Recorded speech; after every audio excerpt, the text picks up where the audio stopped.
Already ఇండస్ట్రీతో పాటు రెండు తెలుగు రాష్ట్రాల్లో ప్రజలు కూడా అల్లు అర్జున్ ఇష్యూ గురించే మాట్లాడుకుంటున్నారు. అది క్లోజ్ అవ్వక ముందే ఈ జూనియర్ ఎన్టీఆర్ సంబంధించి ఒక బిగ్ ఎలిగేషన్ బయటకు వచ్చింది. ఆవిడ రీసెంట్గా ప్రెస్ మీట్ పెట్టారు, సరస్వతి అనే ఆవిడ ఎవరు ఏంటి, ఆ పిల్లాడు ఎవరు, దాని గురించి మన వీడియోలో క్లియర్గా మాట్లాడుకుందాం. నేను ఒక 1000 లైక్స్ నాకు టార్గెట్ పెట్టుకున్న ఈ వీడియోకి దయచేసి ఇవ్వండి, నాకు చాలా హెల్ప్ఫుల్ అవుతుంది.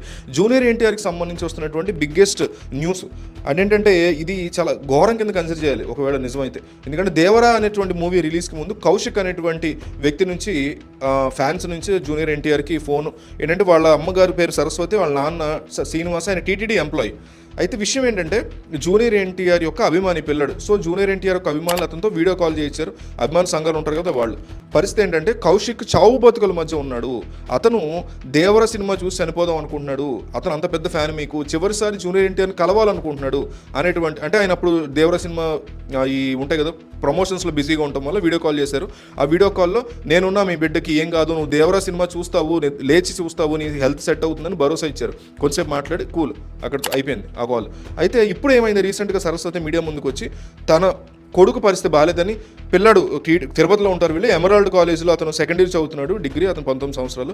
సో కొద్ది రోజుల క్రితం దేవర సినిమా రిలీజ్ అవ్వడానికి ముందర విషయం అనమాట ఇది. ఆ పిల్లాడికి ఏదో హెల్త్ కొంచెం తేడాగా ఉంది, జ్వరంగా అది ఉంది. దగ్గరలో ఉన్నటువంటి తిరుపతిలోని విఆర్ హాస్పిటల్కి తీసుకెళ్ళినప్పుడు చూసి ఆ డాక్టర్లు ఏదో కాస్త తేడాగా ఉంది, సీరియస్గానే ఉంది ఇష్యూ అని ఆ టెస్టులు ఈ టెస్టులు చేసిన తర్వాత బోన్ మ్యారో క్యాన్సర్ చాలా పెద్ద ఇష్యూ అని చెప్పారు. అది చెప్పిన తర్వాత డబ్బులు అంటే ఇక ఈ రోజుల్లో క్యాన్సర్కి ఎంత అవుతుందో మనకు తెలుసు.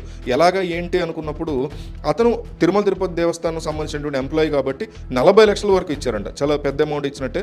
And AP government letter of credit వల్ల దాదాపు సీఎం రిలీఫ్ ఫండ్ నుంచి ఒక 11 లక్షలు వచ్చి దాదాపు 51 లక్షలు, దాంతోపాటు వాళ్ళ దగ్గర ఉన్నటువంటి డబ్బులు కూడా పెట్టుకున్నారు. ప్రెసెంట్ అతను చెన్నైలోని అపోలో హాస్పిటల్లో ఉన్నాడు. బై గాడ్స్ గ్రేస్ ఇతను బాగున్నాడు, రికవర్ అయ్యాడు, చాలా బిగ్గెస్ట్ థింగ్ అనమాట, బయటపడ్డాడు దీంట్లో నుంచి. ఇంకా 20 లక్షలు కట్టాలని చెప్పేసి అది కడితేనే డిశ్చార్జ్ చేస్తామని అపోలో డాక్టర్స్ అంటున్నారు. అయితే ఇప్పుడు ఆమె మీడియా ముందుకు వచ్చింది. జూనియర్ ఎన్టీఆర్ కోసం చాలా ప్రయత్నాలు చేశారు, బట్ దొరకలేదు. ఆయన దాంతో ప్రెస్ మీట్ పెట్టారు. ఆయన సాయం చేస్తాము, ఖర్చు మొత్తం నాదే అని కూడా అన్నారు. కానీ ఆయన ఇప్పుడు వరకు సహాయం ఎక్కడ చేయలేదు. వీడియో కాల్లో కాకుండా పక్కన ఏమైనా చెప్పారేమో చూడాలి. ఎందుకంటే వీడియో కాల్లో మనం ఒకసారి వీడియో కాల్ని వీడియో తీశారు ఫ్యాన్స్, దాన్ని అబ్జర్వ్ చేస్తే అందులో ఆయన డబ్బుల గురించి ఎక్కడ మాట్లాడాలి. ఆ తర్వాత ఒక ఆడియో కాల్ జరిగి అందులో చెప్పారన్నట్టుగా ఈవిడైతే చెప్పడం జరిగింది. సో దీని మీద ఏమంటారు ఆవిడ అనేది, ఆవిడ ఒక్కటి మాత్రం ఆవిడ క్లారిటీ ఇవ్వలేదు అనిపిస్తుంది ప్రెస్ మీట్లో. అంటే ఆయన వీడియో కాల్లో ఎక్కడ డబ్బుల గురించి చెప్పలేదు. సో తర్వాత ఏమైనా ఆడియో కాల్లో చెప్పారా అనేది ఆవిడ ప్రెస్ మీట్లో ఎక్కడ చెప్పలేదు. సో ఆవిడ దానికి సమాధానం చెప్పాల్సి ఉంటుంది. సో 20 లక్షలు అక్కడ కడితే కానీ ఇవ్వట్లేదు. బట్ జూనియర్ ఎన్టీఆర్ అయితే మాకు ఒక రూపాయి కూడా ఇప్పుడు వరకు ఇవ్వలేదు. కానీ అభిమాన సంఘాలను మెచ్చుకుంటాం మేము, ఎందుకంటే ఫ్యాన్స్ అందరూ కలిసి ఒక 2.5 లక్షల వరకు ఇచ్చారని చెప్పి, అంటే ఆవిడ ఈ పాయింట్ వరకు జెన్యూన్గా చెప్పినట్టే అనిపించింది.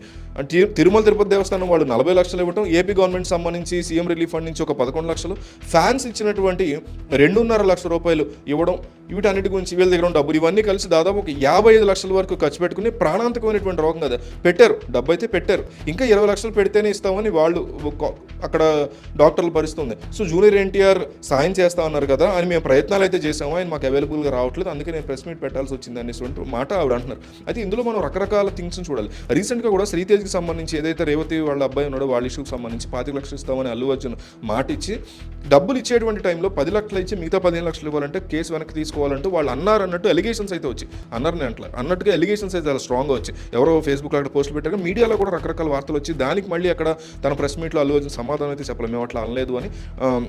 అందువల్ల మీకు సడన్గా అల్లు అర్జున్ అరెస్ట్ రోజు కూడా రేవతి యొక్క భర్త కేసు వెనక్కి తీసుకోవాలనుకుంటున్నాను నేను అన్నాడు. కొన్ని లీగల్ నామ్స్ వల్ల అట్లా తీసుకోవడం ఇమీడియట్గా కుదరదు, అందువల్ల ఆయన తీసుకోలేబడిగా, లేదంటే వీళ్ళు ఇచ్చినటువంటి ఆఫర్కి ఆయన తీసేసుకునేవాడు అనేటువంటి మాట కూడా ఉంది. సరే అది డిఫరెంట్ టాపిక్ కాదు, సిమిలర్ టాపికే. బట్ ఇలా అక్కడ ఏమైందంటే 25 అని చెప్పి 10 ఇచ్చి ఇట్లా చేశారంటే అలిగేషన్ అక్కడ వస్తే, ఇక్కడేమో ఈయన మాట ఇచ్చారని వాళ్ళు చెప్తున్నారు. మనకైతే అల్లు అర్జున్ పబ్లిక్గా చెప్పాడు, బట్ జూనియర్ ఎన్టీఆర్ ఈ పిల్లాడికి డబ్బులు ఇస్తాము, హెల్త్ బెనిఫిట్స్ సంబంధించి చూసుకుంటాను, ఎంతైతే అంత పెడతానని అన్నట్టు మన దగ్గర అయితే పబ్లిక్గా ఎక్కడ లేదు. ఆవిడైతే చెప్తున్నారు, మరి మేబీ కాల్లో చెప్పారనేది ఆవిడ క్లారిటీ ఇవ్వలేదు. ఆవిడ క్లారిటీ ఇవ్వాల్సిన విషయం. అయితే ఇలాంటి సినారియోస్ మనం ఒకసారి అబ్జర్వ్ చేస్తే మనం ఏమనుకుంటామంటే అల్లు అర్జున్ ఈ ఒక్కదానికి సహాయం చేస్తున్నాడేమో, లేకపోతే జూనియర్ ఎన్టీఆర్ ఒక్కదానికి సహాయం చేస్తుంది. నిజానికి చేయాల్సిన అవసరం లేదు, అది ఒక మానవత్వానికి సంబంధించిన పాయింట్ తప్ప వీళ్ళు ఎవరికి బాకీ లేరు. సో ప్రజల వల్ల ఎదిగారు కాబట్టి ప్రజలకు సేవ చేయాలనేటువంటి కాన్సెప్ట్ మనం మానుకోవాలి. వాళ్ళ మార్కెట్ వాళ్ళు పెంచుకుంటూ, వాళ్ళ టికెట్ వాళ్ళు పెంచుకుంటూ వెళ్తారు. మనం ఆ కైండ్ ఆఫ్ పిచ్చి మానుకోవాలి. ఫస్ట్ సినిమా హీరోల పట్ల మనకు ఉన్నటువంటి ఆ పిచ్చిని వాళ్ళు క్యాష్ చేసుకుంటారని మనం గుర్తుపెట్టుకోవాలి. ఎవరైనా చిరంజీవి దగ్గర నుంచి సంపూర్ణేష్ బాబు దాకా అందరికీ వర్తిస్తుంది, ఇది ఓన్లీ వీళ్ళిద్దరిని అంటాం కాదు. సో అయితే ఈ విషయంలో నేనేమంటానంటే, లేట్గా రెస్పాండ్ అవ్వడం బిగ్గెస్ట్ ప్రాబ్లం అవుతుంది. ఎప్పుడైనా అల్లు అర్జున్కి అదే వచ్చింది తలనొప్పి. ఇప్పుడు ఎన్టీఆర్ కూడా 24 గంటలైంది కాబట్టి వీళ్ళని త్వరగా ఆయన రెస్పాండ్ అయితే బాగుంటుంది. ఈ వీడియో చేసేటప్పటికి ఆయన మాట్లాడి 24 గంటలు అవుతుంది కాబట్టి త్వరగా రెస్పాండ్ అయితే బెటర్ అనుకుంటున్నాను నేను. ఎందుకంటే ఇదేదో పొలిటీషియన్గా మీకు అన్న మాటలు కావు, లేకపోతే మీ ఇండస్ట్రీ వ్యక్తులు మిమ్మల్ని అంటున్న మాటలు కావు, బయట ఉన్నటువంటి సామాన్యులు అంటున్నారు కాబట్టి మేము సామాన్యులం కాబట్టి మిమ్మల్ని అబ్జర్వ్ చేస్తుంటా కూడా కొంచెం జాగ్రత్తగా మీరు వీలైనంత త్వరగా దీని మీద రెస్పాండ్ అయ్యి అవును అన్నాను తప్పేం లేదు. నిజాలు ఒప్పుకోవడం మహాపాపం కింద తీసేయాలి మనం ఫస్ట్. అవును అన్నాను, కొంచెం వీలు బట్టి కుదరలేదు, ఇక మీద చేస్తే ప్రయత్నం చేస్తానని ఒక మాట అంటే అయిపోద్ది. లేదు నేను అలా అనలేదమ్మా, ఇక మీద నేను చేయగలిగిన చేస్తానమ్మా అని ఒక మాట అన్నా అయిపోతుంది. అంతేగాని నేను పెద్ద తోపు, నేను ఇలాంటి అడిగి రెస్పాండ్ అవ్వనటువంటి మెంటాలిటీలు మన హీరోలు అందరికీ వర్తిస్తుంది. అందరూ కూడా మానుకోవాలి ఈ కైండ్ ఆఫ్ మేము పెద్ద హీరోలో, మేము పెద్ద డైరెక్టర్లో, మేము పెద్ద ప్రొడ్యూసర్లో, మేము మా లెవెలే వేరు, మేము ప్రతిదానికి రెస్పాండ్ అవ్వం. ఇట్లాంటి మెంటాలిటీలు మనం తగ్గించుకుని కాస్త డౌన్ టు ఎర్త్ వచ్చి ప్రతిదానికి రెస్పాండ్ అయితే చాలు. నేను సహాయం చేయాలని అట్లా సమాధానం నిజంగా జరిగిందా లేదా అసలు ఏంటనే చిన్న క్లారిఫికేషన్ ఇస్తే సరిపోదు. ఎవరు సంజాయిషి చెప్పుకోవాల్సిన అవసరం లేదు. మీరు కష్టపడి సంపాదించుకున్న సొమ్మే, మాకు బుద్ధి లేక మేము పిచ్చెక్కి మీ పట్ల కొట్టుకుంటున్నాం కాబట్టి మీరు సంపాదించుకున్న సొమ్మే, మిమ్మల్ని ఎవరు తప్పు పట్టట్ల ఆ విషయంలో, మమ్మల్నే తప్పు పట్టుకుంటున్నాం. అయితే ఈ యాంగిల్స్ అన్ని పక్కన పెడితే ఇంకొక 360 degrees చూడాలి మనం ప్రతిదాన్ని.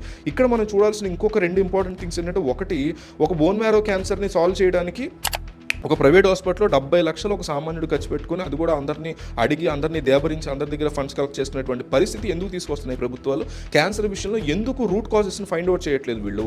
క్యాన్సర్ అనేది రాకుండా దాని ప్రివెన్షన్కి సంబంధించి ఒక రకమైనటువంటి మీకు అవేర్నెస్ని ఎందుకు తీసుకురావట్లేదు? ఒకవేళ హెల్త్కి అలా వచ్చినా సరే కర్మగాలి, వాళ్ళు గవర్నమెంట్ హాస్పిటల్లో ట్రీట్మెంట్ తీసుకుని బయటపడేటువంటి కేసెస్ ఎందుకు ఉండట్లేదు? అన్నీ కూడా ప్రైవేట్ హాస్పిటల్ పరంగా, అది కూడా ఏజ్ తినదు కాబట్టి ఈ అబ్బాయిది. ఒక 50 ఏళ్ళోడు అయితే ఖచ్చితంగా అబ్బాయి దక్కేవాడు కాదు, దక్కాడు బై లక్, గాడ్స్ గ్రేస్ అతను దక్కాడు. చాలా సంతోషకరమైనటువంటి విషయం ఇది. కానీ ఇలాంటి అంశాల విషయంలో ఎందుకు ప్రభుత్వాలు దృష్టి పెట్టట్లేదు? క్యాన్సర్ రాకుండా ప్రివెన్షన్ అనే దాని గురించి ఎందుకు మనకి ఏ రకమైన ఇన్పుట్స్ అవేర్నెస్ మనకెందుకు క్రియేట్ చేయలేదు? రేపు ఎవరికైనా అవ్వచ్చు మనలో. సో అట్లాంటి థింగ్ని వీళ్ళు ఎందుకు క్రియేట్ చేయట్లేదని కూడా మనం క్వశ్చన్ చేయాల్సినటువంటి అంశం ఉంది. ఒక అంశం తెర మీదకి వచ్చిందంటే దాంట్లో ఒకళ్ళని బ్లేమ్ చేసాడు, ఎన్టీఆర్నో లేకపోతే సరస్వతినో లేకపోతే గవర్నమెంట్నో లేకపోతే ఇంకోటి మనల్ని అట్లా సామాన్యంలో కాకుండా ఓవరాల్గా ప్రతి థింగ్ని ఒక్కొక్కసారి పరికించుకుని మనం చూసుకుంటే మనకు అనేక విషయాలు దీంట్లో బయటపడతాయి. అన్నిటికీ మించి ఈ విషయంలో అబ్బాయి బయటపడ్డాడు, సంతోషం. ఎన్టీఆర్ డబ్బులు ఇస్తాడు, ఎవడ ఆవిడ వాళ్ళ ఫాదరు మదర్ ఏం చేస్తారు పక్కన పెడితే, అసలు క్యాన్సర్ అనే దానికి 70 లక్షల రూపాయలు ఖర్చు పెట్టేటువంటి సిచ్యువేషన్ ఈరోజు దేశంలోనూ రాష్ట్రంలోనూ ఎంతమందికి ఉంటుంది? ఎంతమంది కానీ ఇస్తారు? టీటీడీలు ఎంతమంది కానీ ఇస్తారు? జూనియర్ ఎన్టీఆర్లు, అల్లు అర్జున్లు, ఇంకొకళ్ళు ఎంతమంది కానీ పెట్టగలుగుతారు? ఇది అసలు పాసిబులేనా? దాని ప్రివెన్షన్ దిశగా దానికి సంబంధించినటువంటి ఆహార నియమాల దగ్గర నుంచి, ఆహారం సంబంధించినటువంటి కల్తీ, అడల్టరేషన్ ఆఫ్ ఫుడ్, దీని గురించి ప్రభుత్వాలు మనకి ఎందుకు అవేర్నెస్ ఇవ్వవు? ఎందుకు అట్లా అడల్టరేషన్ సంబంధించి ఏదైనా రూట్ కాజెస్ ఉంటే వాటిని ఎందుకు క్లోజ్ చేయవు? ఇంకా మనల్ని ఓటర్లుగా, పిచ్చోళ్ళ, ఓటు బ్యాంకులాగా మీరు ఎనీ మతానికి చెందండి, మీరు ఎనీ కులానికి చెందండి, మీరు ఎనీ స్టేటస్, మీ ఫినాన్షియల్ స్టేటస్ ఎట్లా ఉన్నా మీరు అల్టిమేట్గా డబ్బు పరంగానూ ఓటు పరంగానూ మీరు ఓటు బ్యాంకే అవుతున్నాం మనందరం. అంతేగాని మనం బాగోగుల కోసం, మన బెటర్మెంట్ కోసం వాళ్ళు ప్రయత్నం చేయట్లా. కనీసం ఇప్పుడు మొదలెట్టిన ఒక 20-30 సంవత్సరాల తర్వాత క్యాన్సర్ కేసులు విపరీతంగా పెరుగుతున్నాయి తప్ప తగ్గట్లేదు కదా. సో వాటిని బెటర్మెంట్ చేసేలాగా ఒక చిన్న నామ్ కూడా ప్రభుత్వాలు తీసుకురానప్పుడు వాటి గురించి మనం వీటన్నిటికంటే ఎక్కువగా వాటి గురించి మనం క్వశ్చన్ చేయాల్సి. జూనియర్ డబ్బులు ఇస్తాడు, ఆ పిల్లడు బయటపడ్డాడు, అపోలో హాస్పిటల్తో, జూనియర్ ఎన్టీఆర్తో, సరస్వతితో, శ్రీనివాస్ వాళ్ళు పడతారు, ఆ తిప్పలేవు. అది వాళ్ళు ఓకే అక్కడ వరకు సపోర్ట్ చేద్దాం. కానీ ఈ బేసిక్ మోడల్ మనం మర్చిపోకూడదు. దీనికి అన్నిటికీ ఉన్నటువంటి రూట్ కాజ్ ఏంటంటే ఈ క్యాన్సర్ అనే దాన్ని, లేకపోతే ఇంకోటి అనే దాని పట్ల ప్రభుత్వాలు ఎందుకు కంప్లీట్గా నిద్రమత్తులో ఉంటున్నాయి అనే దాని గురించి కూడా మనం ఆలోచించాలి, క్వశ్చన్ చేయాల్సినటువంటి అవసరం ఉంది. ఛానల్ సబ్స్క్రైబ్ చేసుకోండి, వీడియోకి లైక్ కొట్టండి. ఒక 1000 likes నేను టార్గెట్ పెట్టుకున్నా. Thank you so much.